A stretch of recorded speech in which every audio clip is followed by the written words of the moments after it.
അസ്സലാമു അലൈക്കും വറഹ്മത്തുള്ളാഹി വബറകാത്ത്. രോഗം എന്ന് പറയുന്നത് പടച്ചതമ്പുരാൻ നൽകുന്ന, വിശ്വാസികൾക്ക് നൽകുന്ന ഒരു നിയമത്തായിട്ട് നമുക്ക് മനസ്സിലാക്കാൻ കഴിയും. രോഗം പിടിപെടുന്നതോടുകൂടി രോഗിയുടെ മനസ്സിൽ ഈ വിശാലമായ ലോകം ഇടുങ്ങിയതായി പോവാം. അവന്റെ മന്ത്രങ്ങളും വർത്തമാനങ്ങളൊക്കെ ഈ മരുന്നും ഡോക്ടറും നഴ്സും അവൻ സന്ദർശിക്കുന്ന ചികിത്സയ്ക്ക് വേണ്ടി പോയ ഹോസ്പിറ്റലും ഒക്കെ ആയി മാറുകയാണ് ചെയ്യുന്നത്. സത്യത്തിൽ ചിന്തിച്ചു നോക്കിയാൽ മനുഷ്യരെല്ലാവരും ഈ ദുനിയാവിലെ ജീവിതം എന്ന് പറഞ്ഞാൽ ഒരു ICUവിൽ കിടക്കുന്നത് പോലെയാണ്. പക്ഷെ രോഗം പിടിപെടുന്നതോടുകൂടി ഒരു മനുഷ്യന്റെ മനസ്സ് എന്താണെന്നറിയോ?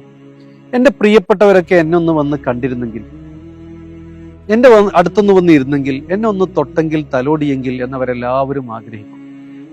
കാശ് തന്ന എല്ലാവരും എന്നെ സഹായിച്ചെങ്കിൽ ഇത് പിന്നെ നൽകുന്ന ഒന്നാണ്. അതുകൊണ്ട് ഇങ്ങനെ രോഗം പിടിപെട്ട് വീടിന്റെ അകത്തളങ്ങളിൽ പ്രയാസങ്ങൾ അനുഭവിച്ചുകൊണ്ടിരിക്കുന്ന മനുഷ്യർ, വിശ്വാസികൾ മാത്രമല്ല, ഏതു മനുഷ്യനാണെങ്കിലും അയാൾ അങ്ങനെ ഒറ്റപ്പെടാൻ പാടില്ല എന്നാണ് ഇസ്ലാമിന്റെ കാഴ്ചപ്പാട്. അയാൾക്ക് കൂട്ടായി, താങ്ങായി, തണലായി നമ്മൾ ഉണ്ടാകണം.